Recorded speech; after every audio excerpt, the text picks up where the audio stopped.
So I think my UPS guy has had quite enough of me.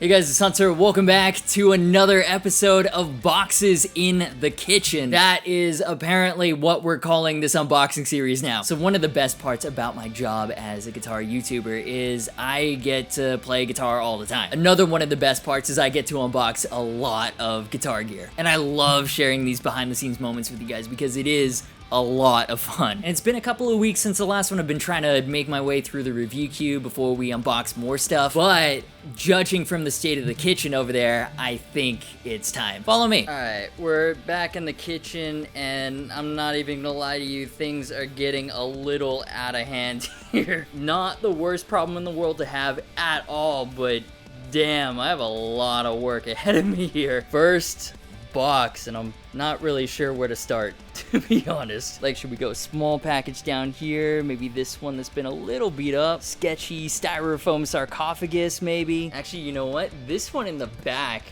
is catching my attention. Heritage, this is a new brand for the channel. I think that would be a great one to start with. So, let's move the rest of these boxes and unbox this.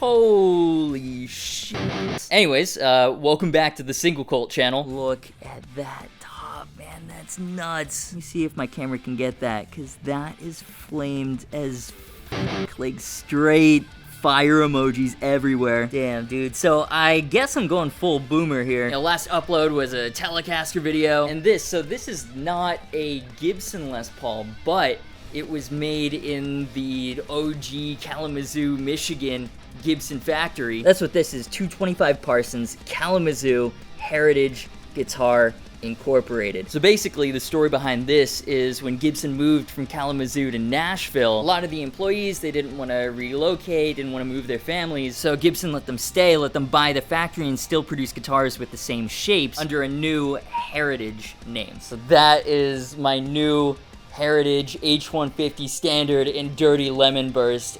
It looks so fucking cool. And I gotta say, it's gonna sound super shallow, but kind of the reason I haven't checked out a Heritage guitar yet, even though I love my single cuts, this headstock shape is kind of whack. Yeah, it's not quite as bad as the Melody Maker, but I mean, regardless, with a top like that, who fucking cares? So anyways, because they're made in that OG Kalamazoo facility, the same one that those incredibly sought after and expensive 1959 Burst came from, this is arguably more authentic than even a current Gibson Les Paul Standard. This is a very, very traditional guitar made in the classic way in the USA. Two-piece, proper flamed maple top, mahogany body, mahogany neck, rosewood fingerboard. It's even got the fret nib binding, which, you know, most people know the Gibsons for. The point of the fret nib binding, that was originally how they made sure that the frets were flush with the fingerboard, so you didn't have any sharp ends or anything, and I mean, it feels great, as do the frets in general. So something I've heard about the Heritage guitars, yeah, it seems like people only have good things to say about the QC at Heritage, and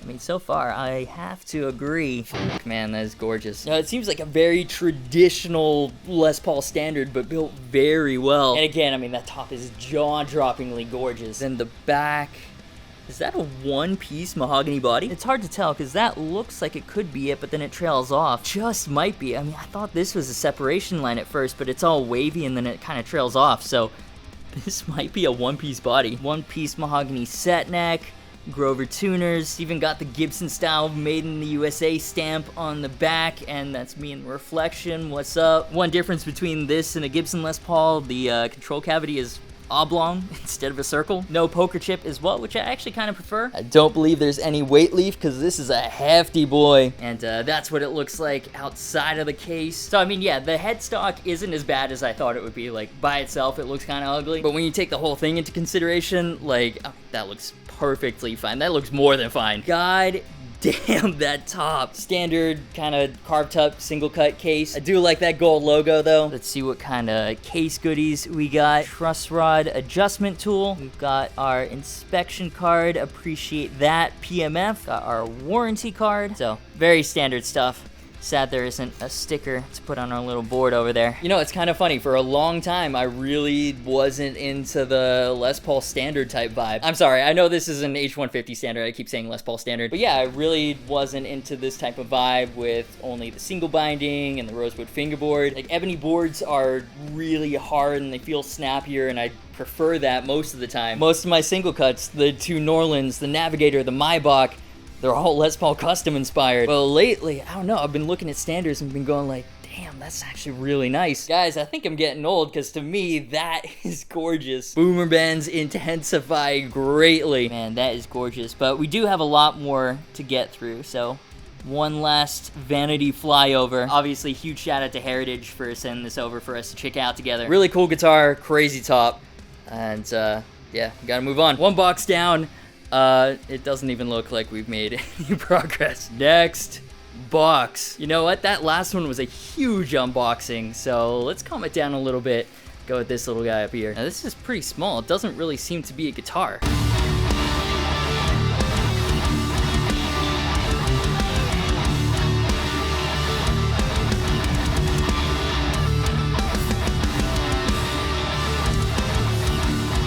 Hang on, wait a second. These aren't guitar parts. Are these Ridge wallets? The sponsor of today's video. Don't even care, I've used that segue before, it's still amusing to me. So let's go ahead, take a quick second, and thank Ridge for sponsoring today's episode of Boxes in the Kitchen. Traditional wallets kind of suck. They're big, they're bulky, they tend to collect all these old receipts, unused loyalty cards, all this useless crap. Meanwhile, Ridge wallets have a super compact and durable frame with plates made of aluminum, titanium, or carbon fiber that can fit right into your front pocket. I mean, honestly, look at the size of this thing. So Ridge have just sent over their new topographic collection inspired by iconic natural locations with topography from the areas laser engraved into the aluminum. We've got Half Dome, North Shore, and my favorite is the Narrows. Just visited Zion National Park earlier this year. It is absolutely gorgeous out there in Utah. Awesome to see that celebrated here, and these are all super cool. They've got a ton of designs to match your personality. They're even RFID blocking to thwart would-be scammers from stealing your card information. Love mine. I'll never go back to a bulky wallet. I love the minimalism. So if you want to see why so many people are switching over to the Ridge wallet, head on over to ridge.com/Agufish. And for you guys,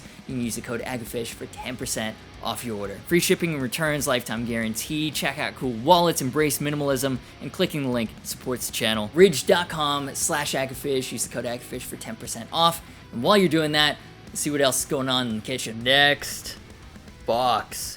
This poor kitchen. You know what, actually? Some of these are kind of time sensitive. And I'm pretty sure this is one of those. So, let's open it up.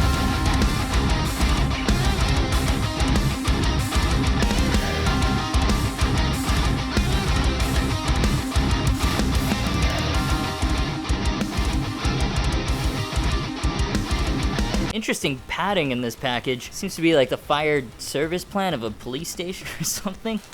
Anyways, who gives a fuck about that? Because this is the guitar inside. This is the husk of a 1979 Gibson the Paul. And the Paul was kind of the original precursor to the Les Paul Studios. And Trogley can probably explain the history and the lore behind it a lot more than I can, but basically, from what I understand, during the Norland years, Gibson was experimenting with doing more budget-friendly models, you know, because the regular Les Pauls, they have the carved tops and everything, was more labor-intensive. You guys know I love doing the whole Restomod thing. Gave new life to that completely destroyed 1974 Les Paul Custom. Currently working on a 65 Melody Maker project that I think is going to piss a lot of people off. But the Paul is a really unique guitar for a lot of reasons, so when I saw the husk of this go up for a decent price, I had to get it, especially this iteration. So this is the original. There have been a couple more limited edition runs, reissues, but to me, this is the definitive version. So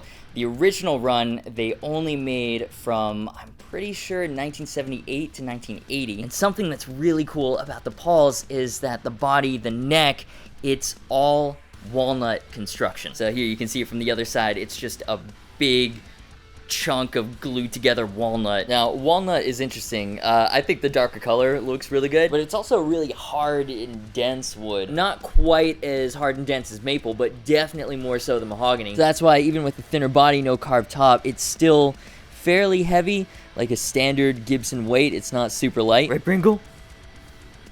You know, again, entry level, so it's not 1 or 2 pieces of walnut. It's 1, 2, 3, 4. The neck is 3-piece walnut, and then the headstock is these 2 additional wings. After 1980, they started doing them in all mahogany. And I don't know, like an all walnut vintage Gibson, that's super cool to me, so that's what I wanted. And the reason this model even came to my attention in the first place is I played the 2019 reissue. It was the 40th anniversary reissue, and I loved that guitar.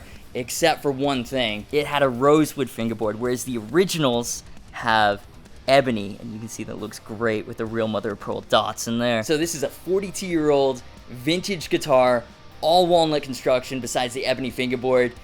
That's freaking awesome. And I know they get a lot of shit from purists, but personally, I love Norland Gibsons. You know, they've got like the massive paddle headstocks. They've got the volutes. The neck shapes are kind of like ESP's Thin U. They're just awesome. So that's a bit of background on why I wanted this particular one. I couldn't believe my luck when this popped up, actually. The market's just gone insane. Even Norlands are difficult to get. You used to be able to pick them up for super cheap because nobody wanted them. Now, thanks to Adam Jones, like, everyone wants a Norland. Obviously, you know, you got like a lot of battle scars, especially back here. A lot of character with this guitar. Decent amount of buckle rash. The finish, even some of the stain, it's like all gone there. That's a very good sign. That means somebody loved and played the crap out of this thing. In general, Norland's had these like really low, wide frets. I don't know if these frets are original or not, but regardless, they kind of need to be replaced. This nut looks pretty new, so that's good. The Made in USA and serial stamps are in good condition. Like, those are super clear. Ah, sad. Looks like a little bit of headstock damage. There we go. Confirmation, October 6, 1979. Yeah, I mean, it looks a little beat up because obviously it's 42 years old. But other than that, I mean, this is perfect. This is exactly what I was hoping for. Yeah, it's really just the frets. The biggest challenge is figuring out what I want to put in this thing because it is a really cool guitar, so I want to make sure we do it justice. I mean, this is like the ideal husk for a vintage Restomod project because it's really not going to take too much to get this back into playing condition. And I mean, the guitar just looks sick. Like, it's so raw. Like, this is the raw Gibson playing experience. This is going to be such a dope, unique guitar when it's done. Now, I do have to warn you, don't expect that to be anytime soon, though. I really wanted to unbox it with you guys because I'm really excited about it, and I needed to make sure that there was nothing, you know, wrong with it. It didn't get damaged in shipping or anything like that. But I also have, like, a lot of other projects going on right now. Like I mentioned, the Melody Maker. We're also turning a Squier Mini Jazzmaster into a complete metal beast and giving that away. And I'm doing a kit build with absolutely no previous experience because that can only go well. All that to say, I'm really excited about this guitar. It's going to be a dope project, but realistically, it's going to be a while because there's a long queue in front of it. Right, Brinkle? But yeah, really, really happy with this purchase. Everything looks great. It was exactly what I was hoping for, and I mean, this is just gonna be such a kick-ass guitar when it's rebuilt. One last look at the back, because that's arguably just as cool with all that walnut. Oh, and it's even got like a little unique birthmark back here. But yeah, that is my new Gibson 1979 The Paul Husk. Gibson and Heritage in the same unboxing video. Who would have thought? Next box. It hardly looks like we've made a dent here. Actually, I think this is going to be the last one because I kind of don't want to open too much before I do the videos on the stuff that we've already unboxed. And you know what? I think it's going to be this one right here. You know, it just makes sense. We've had Heritage and Gibson in the same video, so harmony, that name is fitting, and it fits with the theme of this unboxing, so let's open it now.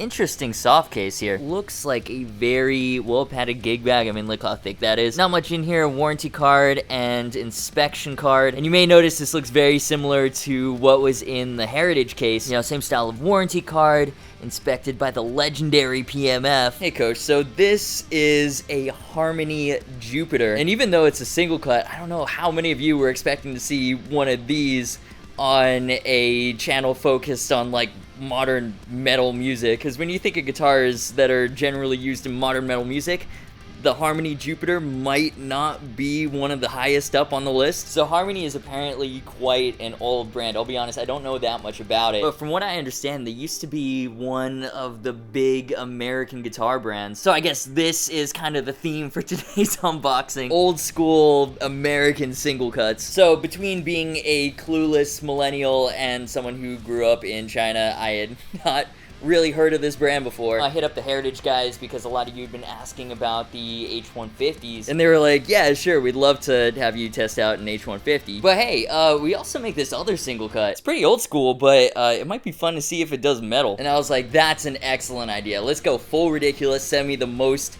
old school looking one, which is how we've ended up with this outrageous champagne sparkle. And with these gold foil pickups, like, tell me this doesn't scream 1950s post-war diners and grease lightning. John Travolta intensifies. Harmony guitars are also really reasonably priced. So this Harmony Jupiter, American-made single cut, $12.99 new at Sweetwater. Again, same company as Heritage, so quality-wise, frets feel really nice. The only aesthetic thing I'm seeing is that there's like a tiny little finish chip here. Mahogany body, mahogany neck, ebony fingerboard. Flat top, you do get a little bit of a forearm bevel here, as well as this bevel on the back, which curves all the way around here. It's a bolt-on, which probably helps with the cost, like bolt-ons are generally cheaper to produce. And I'm also expecting this to have a really snappy sound compared to a Les Paul. Can we also just take a moment to appreciate how nice that looks? The champagne sparkle body with that dark stained mahogany neck. So body's got a gloss finish. The neck has more of a satin. It actually is reasonably chunky too. No neck heel carve or anything. I mean, it is rounded, but that's about it. Again, very old school locking tuners. Oh, and I love that they've done like the PRS thing where the serial is handwritten rather than stamped. Gives it more of like a personal handcrafted touch. Not a huge fan of the pickup selector being like all the way out here in the suburbs, but then again, I'm on the bridge pickup 98% of the time anyways. Absolutely love this single cut with a Telecaster style ashtray bridge with these three hefty steel barrel saddles. Look, it's even got the Tele style output jack too. This reminds me a lot of like PRS's S2 line. Reasonably priced, American made guitars. All the emphasis has gone into quality rather than frivolous features that make a spec sheet look nice. You know, for all the single cuts I've had, I've never had one like this. So I am so excited to hear what this sounds like running through the Angle Savage. For some reason, there just don't seem to be any other videos of that on YouTube yet. But yeah, what a way to end this American single cut haul unboxing. I'm actually a big fan of these control knobs too. Obviously, they don't look the fanciest, but they're huge, and this kind of textured surface makes it super easy to grip. And I think this happens a lot with me in guitars, but in person, I'm liking this a lot more than I did from the stock photos. Like from the stock photos, the shape of the body didn't look quite right. It looked like this part was absolutely massive, and it is, but when you look at the whole thing, like especially in that champagne sparkle, it's gaudy, but in the right 1950s way. You know what I mean? Like, this is a guitar that is shocked and alarmed that the Soviets have managed to put a satellite called Sputnik into space. You know what I mean? One last look at the back of the headstock, because I still think that handwritten serial is one of the coolest aesthetic things about it. When they asked me if I wanted to check this out, I was like, yeah, sure, whatever. You know, it's a single cut. I'm sure it'll be fine. But I really wasn't expecting to be that excited about it compared to the Heritage H150, compared to the Gibson Les Paul. But no, right now, hype level is about equal between all of them for me. I mean, this is a good one. We have not unboxed a bad guitar today. One last little vanity shot of this glorious thing.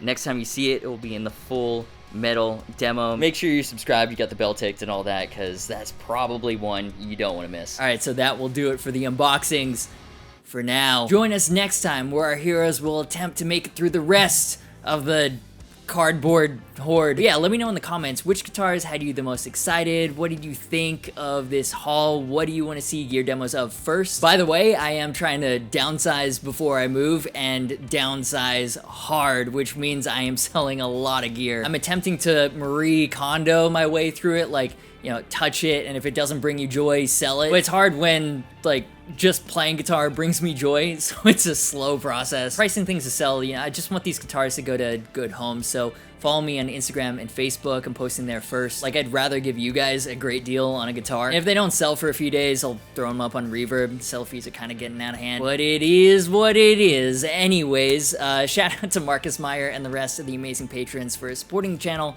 and making all this possible. Social media, merch, and Discord server links are in the description. As always, thank you so much for watching. You've been awesome, and I'll see you for the next video.